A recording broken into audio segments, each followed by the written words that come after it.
festive fun and companionship on the all-new Manx Radio.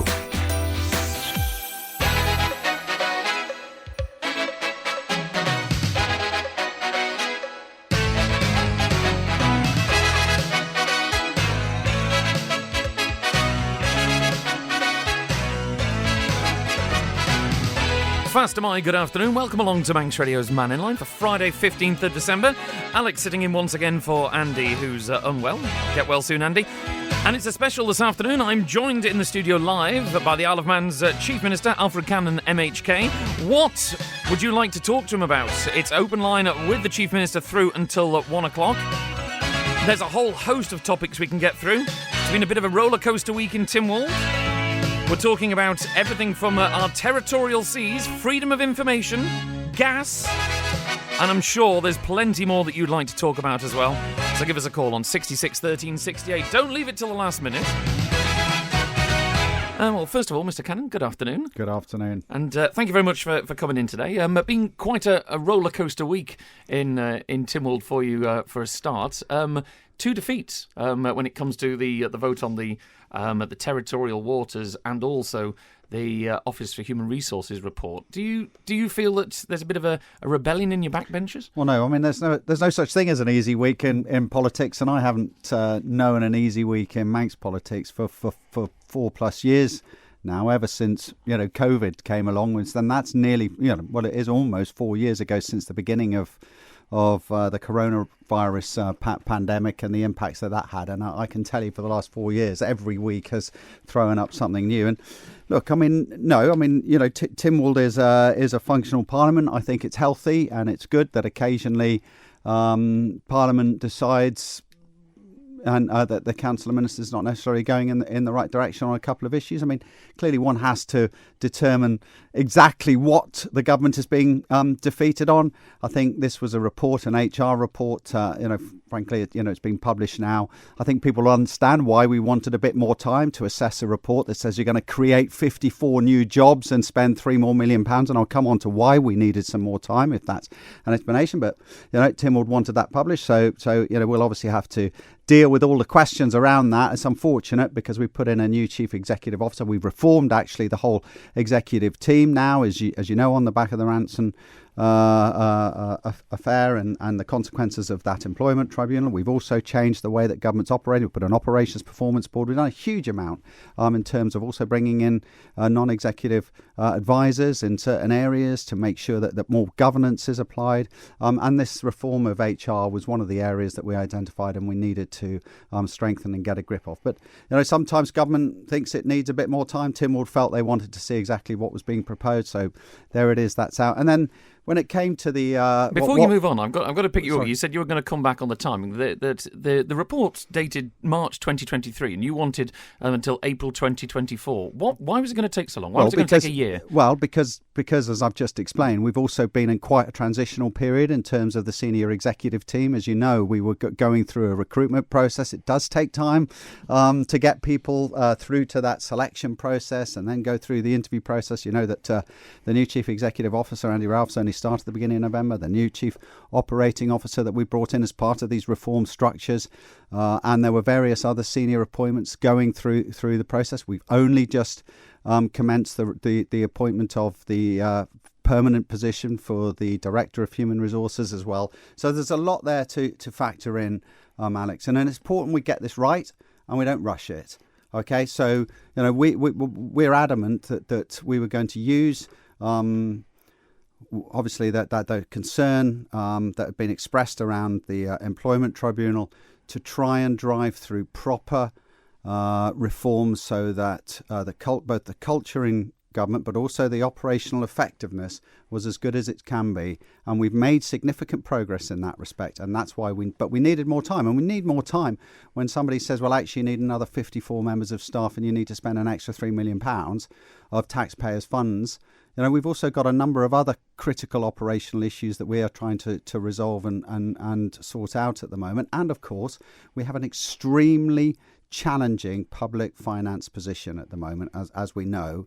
And we're both having to come to terms with that, but also figure out how that is going to be dealt with in next year's budget, and the Treasury Minister has to get to grips with that as well. So there's not just £3 million floating around government that we're just going to throw at something, and we are taking a proper, considered approach in our approach to delivering reform in the greater interests of effectiveness, efficiency, but also in terms of those people who work for the government and deliver public services. I get all that, and it's a lot of technical government speak. In terms of the headline, you mentioned it there yourself, an extra £3 million for possibly more than 50 new jobs, and you wanted to release that report in April next year. Isn't that just putting off a bad headline in terms of our economic status till after the budget? No, the critical thing, that report was going to get released, clearly, but what was fundamentally important alongside that, and I think people should know when these reports are released, ideally, is what government is actually going to do.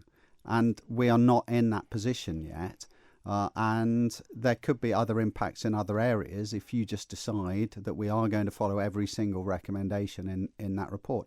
And as I said, when you put in a new executive team, when you go through that whole process of reform, and we've reformed the whole effectively top tier in government in many ways. We've put in a new operations performance board to hold the chief executive officer to account. We've changed the job functions from chief executive officers through these departments to chief officers. We've strengthened the lines of accountability. And this is all about delivering better public services, but having effective governance and control, but also accountability when it comes to the top level of decision making. So these reforms are happening. Of course, they take time in terms of the impacts, but what should have happened really, in our view, was we should have delivered that report alongside a proper government response. So rather than big speculations that we are going to hire 54 people and we are going to spend £3 million, and at this moment I don't know, we needed that time and space, and that's what really we said to Tynwald, but Tynwald clearly wanted it published. Okay, we'll come back to the improvement in public services later on. We've got a few people on the phones.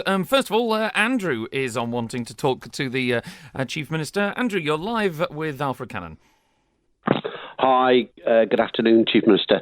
In the UK, if Prime Minister Rishi Sunak had brought something to the Commons that had been defeated, there'd be a situation where the men in grey suits would be speaking with him, and there would be a call for a vote of confidence. Are you certain that the Comin will not be having a vote of confidence in you, and why should the House of Keys not have a vote of confidence in you? Many thanks.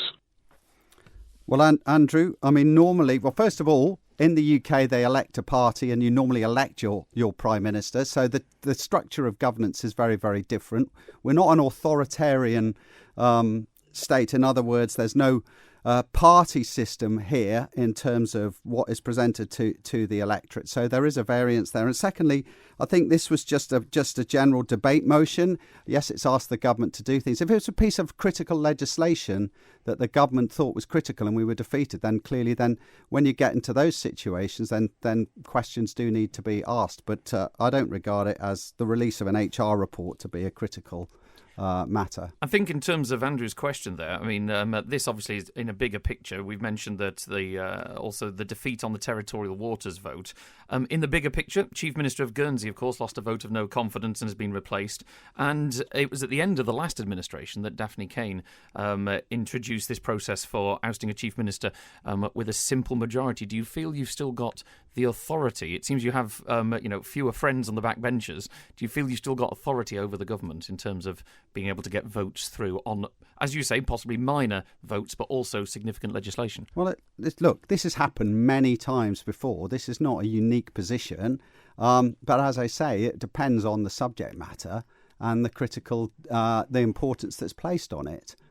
These are not matters of national importance to which the government is staking its credibility. This was an HR report, and the economic zone, in terms of the position, is made quite clear by the UK. And the last letter to the government, I know it was 25 or 30 years ago, clearly said, you have no legal basis for that claim. We consider the matter closed. Now, clearly, Tim will say, well, we want you to write to the UK government again. Fine. If they come back and say no again, who should be resigning? I'm not sure. So these are not matters.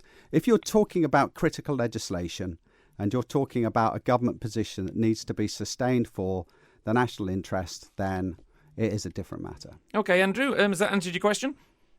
Yes, but I would please like Chief Minister to identify what are the top 3 priorities facing his government, his administration. Chief Minister. Yeah, well, I think it's interesting. I mean, Council of Ministers have recently been looking at this. First and foremost, the need now for strong financial discipline. We have a significant deficit that we are dealing with, and that deficit is eating into our reserves, and that matter must be dealt with properly in financial discipline because of all the overspends that have been happening over the last 12 months in particularly with the health department, but in other areas as well. That needs to stop. The second priority is the energy situation, the offshore and onshore energy. We must make significant progress because we are working to deadlines, and the island must have complete knowledge and confidence that we will have energy security from the 2030s moving forward. And then there's a number of priorities, but the economic performance and economic growth of the island is strongly up there in that top 3 as well. We've set out a strong economic programme that revolves around ensuring that we create these new jobs, that we start to change both the economic performance of the island, but also some of the demographic issues and challenges that we're facing, and that's definitely on the top 3 register as well. There we go. Thank you, Andrew, for your question there. I'll pick you up, Chief Minister. You mentioned there about financial situation and the deficit. And obviously the Treasury Minister, Alex Allinson, has got a challenge on his hands. How much of this is basically him having to pick up where you left off? Because in terms of your role as the Treasury Minister, we spent, I've glibly said on air a few times before, we've spent in the past like a drunken sailor on leave in terms of the amount of money that our sea links have cost us, not just in the purchase of the steam packet, the loan for the Manxman, the loans to the steam packet itself, the ferry terminal in Liverpool. We're talking hundreds of millions of pounds here. We're now getting to the point, as you say, where money is drying up. OK, we have a financial deficit and we're taking from reserves, but we've spent a huge amount of those reserves. How much is basically what was set in place when you were Treasury Minister is now coming back to bite us, as it were? Well, so first of all, when I was Treasurer, we've been dealing with the deficit probably since about 2008 when that VAT agreement was changed. You know, when I first came into Parliament, it was a very, very difficult 5 years for Alan Bell and Eddie Tier, and we know that some of the impacts that were felt during that time as belts were tightened and charges were levied, etc. You know, 2016 to 2021, I think we'd moved to a position where we had restored growth again into the economy, and that we had a very controlled budgetary plan. Although we were still running a deficit, that deficit was counteracted quite significantly by the interest that was coming from the reserves, and actually often that was actually resulting in a surplus. What has changed significantly is, first of all, COVID, the cost to government of dealing with the COVID crisis, and then that's been compounded significantly by both energy costs and also that peak period, sort of 2021-22, when energy costs started to spike significantly, and of course really what's done the damage has been inflation. And that has blown off course the financial plan. And we are in a position now. You do get more income tax receipts, though, from inflation, don't you? Yes, so but if spending is outstripping basically what we are getting in. And that has changed. That emphasis has changed now more drastically because of inflation, and it needs recorrection, and we're going to have to do that and figure that out in the next 12 months. But first and foremost, what we've got to do now is get everybody in a very delicate situation like this, is get everybody operating absolutely strictly within their allocated budgets. So the spending on things like 300 odd million on the sea links and everything else, that hasn't had an effect on the situation we're in now. I wouldn't start convoluting various items of spending, right? Buying the steam packet was a well thought out, absolutely necessary decision. And let me say, if we'd not done that, Alex, just imagine the chaos there would have been for the 2 years of the COVID crisis and what we would have had to do to have funded a private company during that period. Would that have topped the money we've spent? Well, on I don't know, Alex. I mean, but I'm just saying we had control of our vital national security strategic transport asset, and that was absolutely the right thing to do, as was demonstrated, as it happens, 18 months after purchase when coronavirus and COVID came along. Secondly, that business in itself is operating to a very, very good profit level. Now, we need to look at that profit level and ask ourselves, do we need the steam packet to earn all that money, £15 million a year? So because you didn't receive a dividend this year, did you? Well, the Treasury Minister, I think, is taking out £1 million a year now from that's the company. That's paying the loan of the Manxman, but the dividend to shareholder was nil. We're not taking dividends per se from that business. Okay, so what income is it paying? It is building up its cash reserves, which is going to need the cash reserves for any future capital acquisitions, i.e. new ships, and it's scheduled to have a new fast craft within the next few years, and we'll obviously have to pay for that.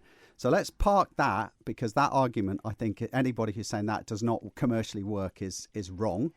Full stop. We are getting a significant return for our £120 million investment into that business.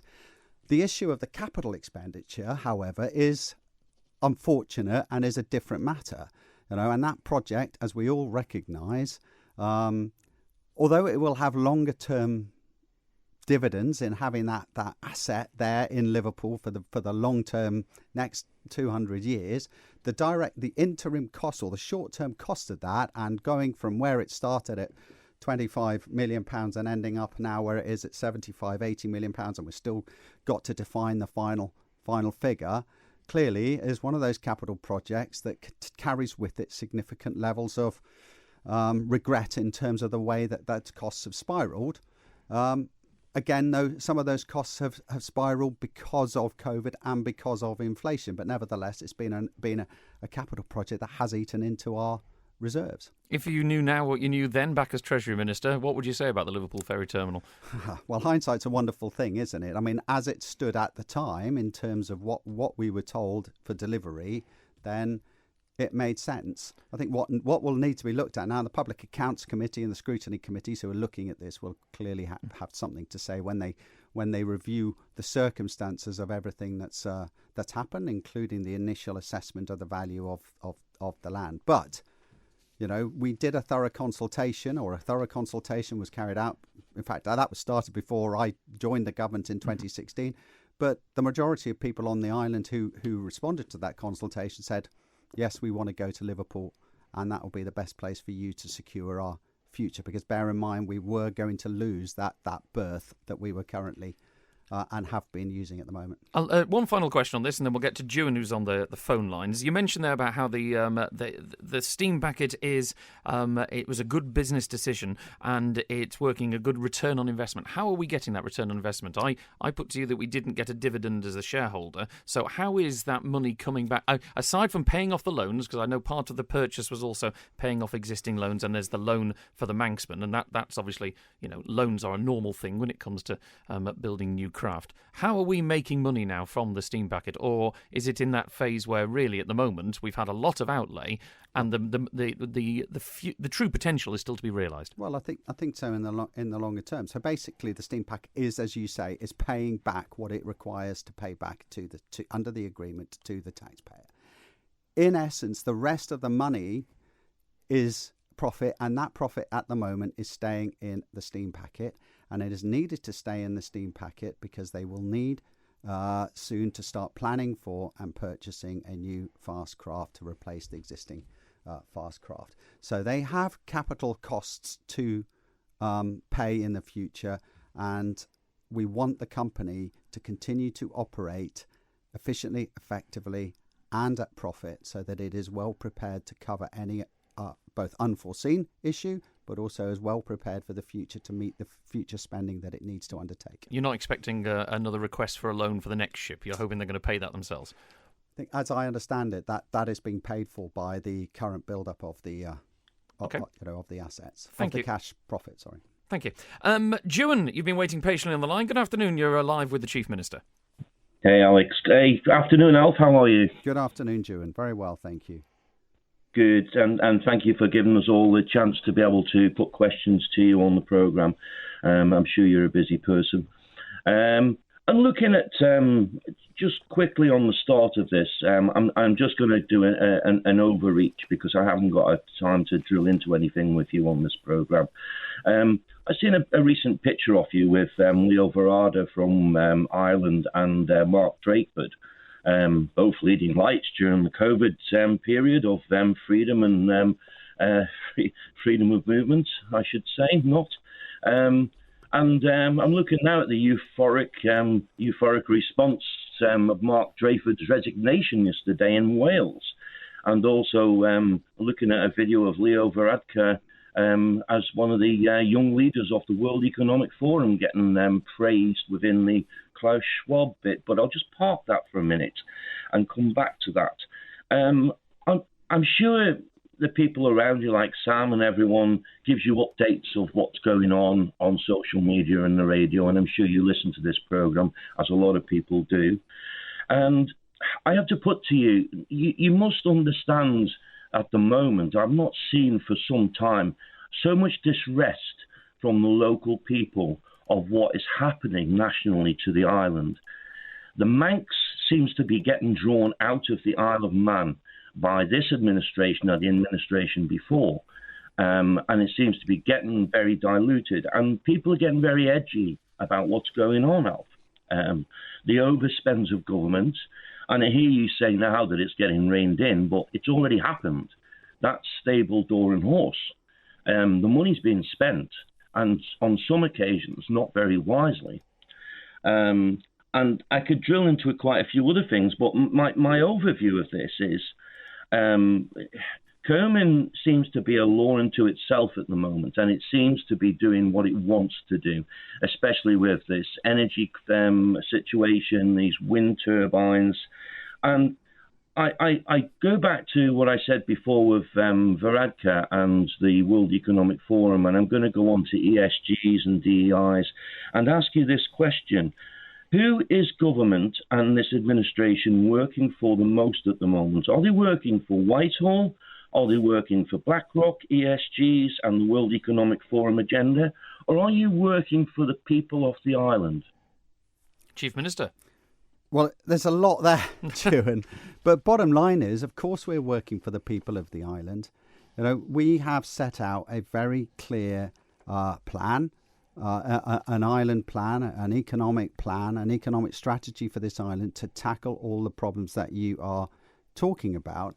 And let's face it, I mean, this globally at the moment, both economically and socially, there are huge numbers of issues. Some of those as a result of COVID, some of them now as a result of inflation, and others as a result of the significant period of transition that we and other nations are in because of the global adoption of a drive towards changing effectively the balance of power when it comes to energy and energy sources. Hang on, Alex, I need to finish. And energy sources, right? So we are dealing with a huge number of issues, and partly within that, right, when you take that down to the island's position and why we're trying to address things in our island plan is an ageing population that is putting huge pressure on our health services and the health service delivery.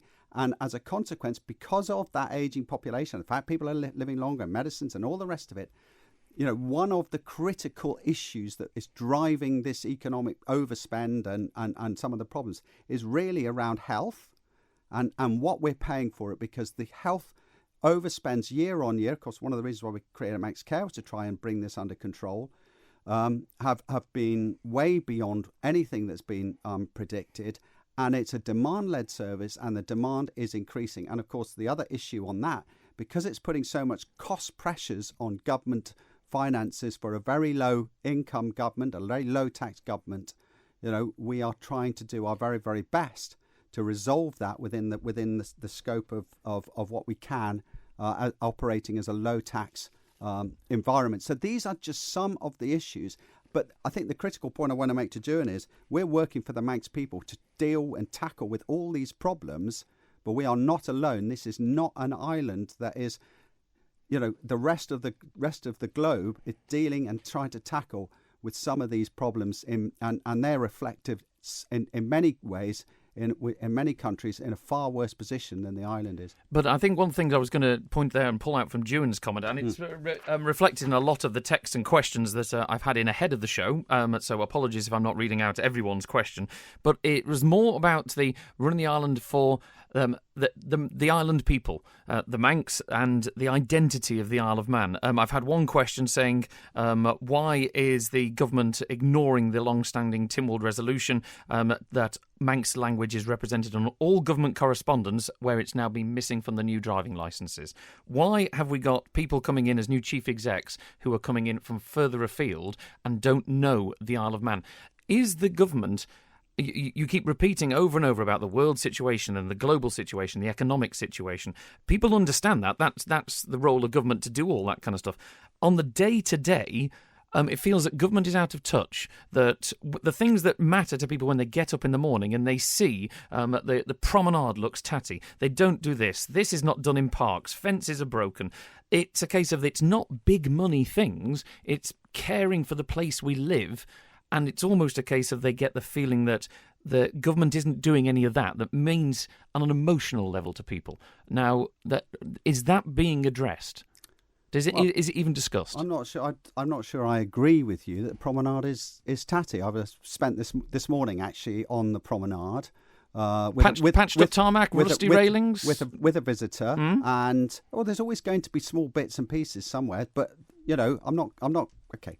Not going to argue to death on this, but yes, okay, there are probably bits and pieces that need sorting out. I think we've made a lot of progress, this government, actually, in terms of the levels of maintenance that are taking place across the island, and that we've made significant attempts to try and deal with that.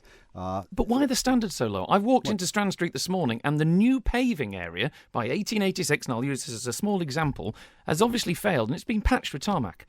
We spent millions on that promenade. It should be glorious. And quite frankly, you're standing on a pedestrian crossing in pools of mud because they didn't put any drains in. You've got lampposts that are still twisted and broken. There's pipes coming out of the ground that don't do anything because we didn't finish it. And despite the will of Tynwald telling you on numerous occasions, you still haven't finished the horse tram tracks. Well, come on. Seriously, it was voted by Tynwald, the will of Tynwald. When is your government going to do the honourable thing and actually finish that promenade? Because people will ask and people will say, maybe uninformed comment, but they will say, we can just nod through tens of millions for this Liverpool Ferry Terminal. Why can't we finish a project at home to a high standard? And why can't we maintain things to a high standard? Alex, and I know that when that project was curtailed was because of the overspend that was going on with the promenade, right? Because it was a project that started off, as some of these projects do, with a relatively simple plan, but rapidly became more and more complicated as that project went on, and of course eventually ran out of money. And the decision was made at the time that the levels of expenditure was such that some of that money had to be diverted to completing the promenade, and the tracks would not be at that time. So why didn't that come back to a Tynwald vote like you've done with the Liverpool Ferry Terminal? Because that's exactly what's happened to the ferry terminal. We've run out of money and we've gone over budget. Everybody was acting totally lawfully, totally legally, and Tynwald obviously may have a view in terms of how those matters are dealt with in the future, but the Council of Ministers at that time determined that actually the way that needed to be deal with it, rather than carry on spending, was that something had to give. And these decisions are going to become more and more apparent to us. What, the Council of Ministers overriding a rule of Tynwald? A will of Tynwald? You've just said the Council of Ministers. I know for well that, if you can answer me on this one, the 750,000 that was taken from the railway's safety budget went to a maintenance budget went to the promenade. We had the tracks removed. This was voted for by Tynwald, and you've just said the Council of Ministers overrode that. Are we going to get more of that? Well, no, but I mean, this has been happening for years in terms of projects, and somebody at some point has to make decisions, right? If you go back to Tynwald every single time, it can take weeks for a Tynwald decision. We're actually just reviewing that at the moment in terms of that is under discussion with Tynwald effectively. And the scrutiny. You say it could take weeks to take a decision. On Tuesday, Alex, you've got gas that you're going to go rush through in a day. Hang on. So we need to understand in what circumstances Tynwald wants the government to come back. Because when you're spending millions of pounds and you have people there and then needing decisions sometimes within days as to what to do if a project runs into trouble or a design proves to be ineffective, and these things happen on big construction projects, and we need to figure that out. Can I just come on to that? So you raised that. Yep. You want us to, of course, sometimes the government has to act swiftly, and in this particular case, yes, we are coming to the House of Keys with a piece of legislation because we believed it absolutely necessary to do so. So, there's a time and a place for this, but it is not necessarily a simple equation. But absolutely, go to a point where, well, if you want Tynwald summoned every 5 minutes because there's a decision to be made, then we need to change the way that things are operating at the moment. And if there's a will to do that, if there's a new will to change effectively the sort of constitutional setup at the moment, then no problems whatsoever. I'm very happy to have those discussions. I think, we won't stay on this because we've got another caller on the line for too long, but the specific will of Tynwald on this case was to put the horse trams back. The specific will of Tynwald and a vote was not had on the side streets that needed paving or removing the paving from the roundels. So the decision was made to take the money away from something that had been specifically voted on. They didn't specifically vote on the roundels. They didn't specifically vote on the side streets. This has been a contentious project, and the horse trams were always something that Alex, was contentious. I know you're a big supporter of the horse trams, I am, yes. And you're a big supporter of the trains and the trams, Yep. right? I'm just merely explaining to you what the position was 5 or 6 years ago during the construction of this project, right? So there is capacity to put these back clearly in terms of the structural ability to do that. The question is clearly if that were to be the case, then the money has to be found, and then clearly what else will have to go alongside that in order to fund it. That's all. And many people's comments will be that you've already had the money, you've already voted on it, and you spent it elsewhere. Well, hang on. The money was the project cost more than the allocated budget, and a decision was made at the time that the government could not carry on affording to complete the project within capacity, and therefore something needed to happen in order to bring this project to a close and get that promenade restored and open, because it was costing businesses a lot of time and money, and obviously it was coming at considerable cost and inconvenience to the people of the island as well. OK, I've got one question on the back of that, and then we'll go to Nigel, who's been waiting patiently. Rodney emailed in a question on the same sort of thing. What is your personal attitude towards heritage and culture? Well, I think it's very important, right? So it is very important. The question that we're all facing, Alex, is how to pay for all this stuff now, right? How to pay the millions and millions of pounds that it's costing to run Heritage Rail, right? And to pay for all the infrastructure, because it is being the priority list at the moment. As I said, our priority is delivery of health and education. They are the two, by far, the two biggest spending departments in government. They consume well over 50% of the government's available budgets, and the cost is growing, right? And particularly with health, it is growing almost exponentially. So our question is now a question of priorities, because and this is something we have to deal with politically, we either find and raise that money by asking people to pay more to use the facilities, but clearly have they got that capacity to do so? Do you set them up into a structure whereby it is the ability to raise funding is through some sort of trust or some sort of charitable position, or basically does the government need more income and do you have to raise taxes? Because the bottom line is these are the sorts of decisions that are facing us, on a daily basis, and we're being charged with determining what and where and how the public funds must be spent in order to, at a level of priority to meet the what we regard as the public priority. Nigel, you've been waiting patiently. You're on live with the Chief Minister. Good afternoon, Alex. Good afternoon, Alf. It's Nigel Sperring from Albany Tools. Season's greetings to you both. Thank you, Nigel. Thank you. Alf, just a quick question. We've spoken many times before, but just to get my head round something, and I'm not a politician, I'm not a construction worker, and it's still on the base of this Liverpool terminal.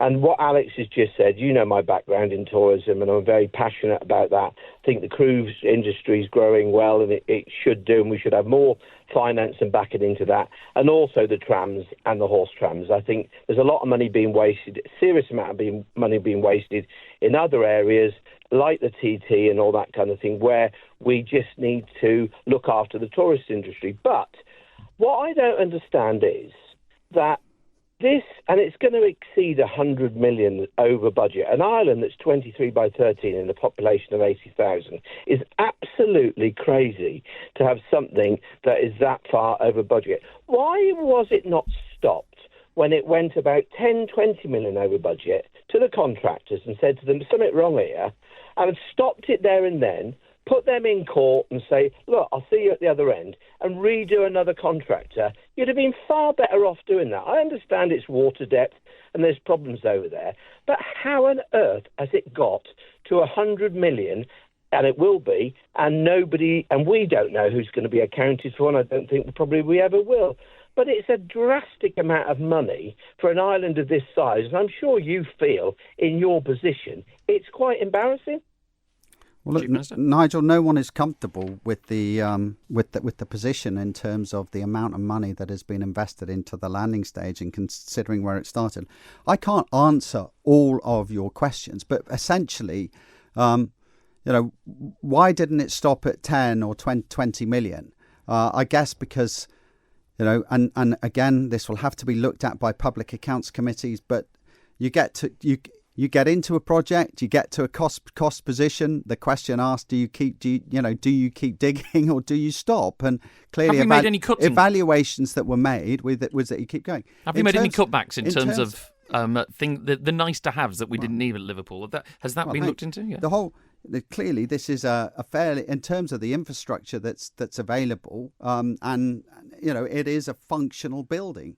In terms of the technical details, absolutely we got experienced consultants there, been looking at all the cost and the cost base. But Nigel, to answer your question, and I am no expert, and I have to hold my hand up in terms of construction contracts, but these are national standard contracts. They build in a whole range of different options and scenarios simply because these capital projects, whether they're private sector or even in the public sector, can go wrong. We've seen that multiple times, and I don't think it is possible just to pull the plug and tell the contractors that's it. You have to keep working through the legal position, and I'm sure all this will need to be examined and proper answers determined in terms of those reflective answers from the scrutiny committees or whatever Tynwald determines is needed to ensure that we get some lessons learned as per normal, so that we try and stop this from happening again. There we go. I'm sure you're right there, but I still feel that and whether it was you or anybody else that was in your position, that it would have been more practical to stop it at 20 million or even 30 million, because you're still 70 million over the top. And I'm sure if you'd have brought a new contractor in, it still wouldn't have cost 100 million. But I'm never going to get the answer for it. And I just hopefully that, somebody is accounted for it and we do get an end result. And something like this never happens to the Isle of Man again. OK, Nigel, thank you very much for your call. We're back with the Chief Minister just after this. Manx Radio, the nation's Christmas station. The only station we listen to at the North Pole. OK, it's 1:45. We're still live with the Chief Minister on Mannin line this afternoon. Going back to the phones in a sec. Chief Minister, had a message in from a lady who wants to remain anonymous, but she was at A&E earlier this week after being taken in by ambulance, experienced a long waiting time, was told there was a lack of beds and had to stay on a seat, and eventually, because the waiting time was so long, she got a taxi home and nothing was done. Do we have a winter crisis in terms of our NHS? And the other question that she puts off the back of this is, if we have a winter crisis, why is our health minister more concerned about the bishop's vote? Over to you. Well, listen, I mean, I'm clearly at A&E at any point in time, because of whatever's happening around, could potentially result in a long wait. I know that people have clear sort of parameters in terms of the prioritisation of what gets looked at as a matter of urgency. I'm really sorry that somebody had to go to A&E and ultimately get a taxi home because they couldn't get seen. And I'm not aware of a winter crisis. I am obviously aware that the Manx Care did issue a warning about vomiting bug and that it was highly contagious and was moving around the island. I have not received any formal notification that the health service is functioning at a critical level at the moment. So I'm sorry about that, but I presume that was just the circumstances on the day. But do you feel that Manx Care model is working? Because there is this disconnect that actually, before Manx Care came along, the health minister, whoever he or she was responsible. And in terms of, from a democratic point of view, one of the things we love about the Isle of Man is how close we can get to our politicians. You and I can have this conversation and debate on air. But now there seems to be that disconnect of it's Manx Care's problem, where it's paid for by us. So is the Manx Care model working, or is there more to be done that actually, if there are issues, problems, crises, that the health minister should be able to go, look, this is something we need dealing with, as it was in the past before the establishment of Manx Care? Well, I've been dealing with healthcare crises ever since I walked into the House of Keys and Tynwald, 12 and a half years ago. So this is not necessarily something that is new. I've been dealing with overspends in the health service for 13 years. I've been dealing with a lack of confidence in the system. Remember, one of the first things that happened when I came in was that West Midlands were called in to look at the Isle of Man health system for 3 or 4 years because people were genuinely concerned about the safety of patients in operations and that period. So, there was very good foundations for us to want to change the way that Manx Care was operating. It has only been operating effectively now for two years or so, I think, and it still needs that chance to continue to see the continuous improvement in terms of delivery. There's been a strong we are spending millions of pounds on transformation in terms of trying to improve the effectiveness of our delivery, trying to work out what the service levels should be over here, and making sure, of course, that we are working as closely as possible with our counterparts in the Northwest to maintain the highest levels of service. But there is still pressure on the system, and a lot of that pressure at the moment is around staffing resource and the availability of staff. So there's still some way to go. But Manx Care, critically, do have a critical year in front of them to prove their worth, and a lot of that, of course, is going to come around their delivery within budgets. I go back to the issue that we were talking about.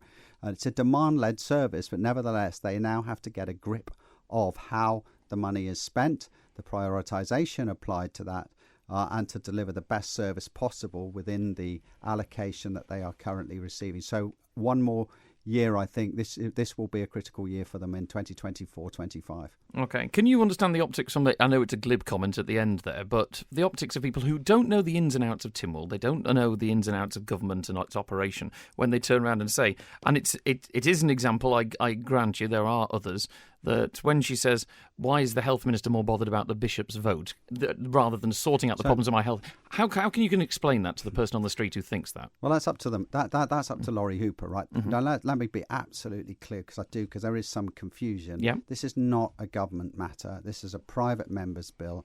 Mr. Hooper is determined that this is a matter for him to resolve. I have no idea why he has chosen to bring that on to the floor of Tynwald. If I felt that he was deprioritising health in any way, then clearly that I would be significantly concerned. But, he has that right. We talked about democracy earlier, Alex, who started challenging me on democracy earlier in the programme. He has a democratic right to do that. Personally, as you know, I completely disagree with him. I also don't think, in terms of the national priorities, that it is anywhere near anything like the top of the list. And I can understand why your caller is concerned. Lovely. Thank you for clearing that up. Stephen, you're on live with the Chief Minister. Good afternoon. Good afternoon, Alex. Good afternoon, Chief Minister. And most importantly, good afternoon, listeners. I wonder if I could make some points and ask for some comments, please. The first one would be over the promenade and the horse trams. And I think the listeners know that that's a one-off and it's not really fair to say you can't run to Tynwald all the time. That was a major scheme. In fact, if I remember rightly, Bill Malarkey brought another motion to Tynwald to ensure that the trams ran the full length of the promenade. And I would suggest it wasn't brought to Tynwald because you probably knew you would lose the motion and you would have to find more money. It was skullduggery at its worst, politics at its best. So that's the first observation. The second one is that I do hope that you do agree that the freedom of information should go to the steam packet and the MDC, because both these entities have the capability to borrow huge sums of money. MDC, I don't agree with the plan for Westmoreland Road. It's far too dense and involved with that particular plan. When it comes to planning, I do hope that due process is followed and it's not called in by the Council of Ministers to approve or disapprove. I do think we should let the independent planning inspector do his work properly on that. OK, Stephen, because I'm running short of time, let the Chief Minister come back on your question there in terms of FOI. I know you've stood up here in Tynwald and Keys and said that actually the steam packet, the Manx Development Corporation, I believe Isle of Man Meats as well off the top of my head, isn't subject to FOI. The steam packet one is the one that's been talked about a lot by, I know, a colleague, Mr. Thomas. In terms of the use of government money, they've had substantial amounts of government money. Why should the public not be allowed to ask an FOI?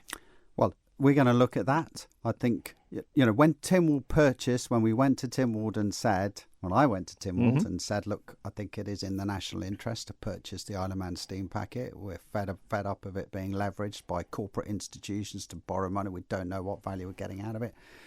It was done, and many members of Tynwald at the time, and I know Tynwald's changed in the makeup, but there were many members of Tynwald. There were a very strong view for the Council of Ministers at the time, and bear in mind it's a collective, was that actually this should continue to run as much as possible as a private enterprise. Clearly, the control is issued through the through the Sea Services Agreement as a DOI, and there's various fare structures, etc., that need to be managed and agreed. And obviously, the shareholder at the moment, of course, is the Treasury Minister. He has regular meetings with the company, and there are some agreed limitations about what they can and cannot do in that shareholders agreement. So absolutely. Would you like to see them subject of FOI? Well, I think we are going to look at it. We just need to assess the impact. One can see what some of the movers of this, Mr. Thomas, effectively want. They want to almost get control of the company. One of the concerns when we brought it was that actually it would just become effectively a vehicle, basically for political popularity, if you like, and eventually it would just not become a private company, and you wouldn't get the professional levels of professionalism you need to maintain a shipping company like that. I know everyone thinks it's very simple to run. That's probably not very fair. There's a lot of professionalism needed, and of course when it comes to that level of freedom of information, then you generally tend to find some impact in terms of the way that people act and behave. And we want to make sure, that's all we're asking, is just this time now to evaluate and make sure it's going to properly add value to the taxpayer. And there are no reasons that it's going to be used nefariously to gain advantage to other people who may either be acting to seek competitively and therefore thus damage. Although there are safeguards to that in the legislation, aren't there? That when it comes to nefarious and also commercial interests. No. Yeah, well, there is some safeguards. So we just need to assess this, Alex. That's all. And that's what our undertaking is. I don't have a massively strong position on this, but we just need to have a look, and that's what we're committed to do. As a company, Radio Manx Limited, whose beneficial owner is the Treasury and we're subject to FOI, it's nice to hear you say that, Chief Minister. We're out of time. Thank you very much. As Alex, you can imagine, I just quickly wish everybody who's listening and did everybody across the island a very happy Christmas, and I hope people get some time to sit and relax for a day or two anyway. Thank you, Chief Minister, for coming in. We could have discussed a whole variety of different questions. Thank you for all your questions you've sent in for Alfred Cannan today. I hope you're not feeling too bruised, Chief Minister. Would you come back again and talk to us about trade in the new year? Of course. Have a lovely Christmas and to you and yours. Stick around on your nation station. Christy DeHaven is up next with 1 to 3. I shall be back probably on some show or other by Monday. Who knows which show it'll be the way things are going. Have a lovely weekend and do take care of each other. Ta-da now.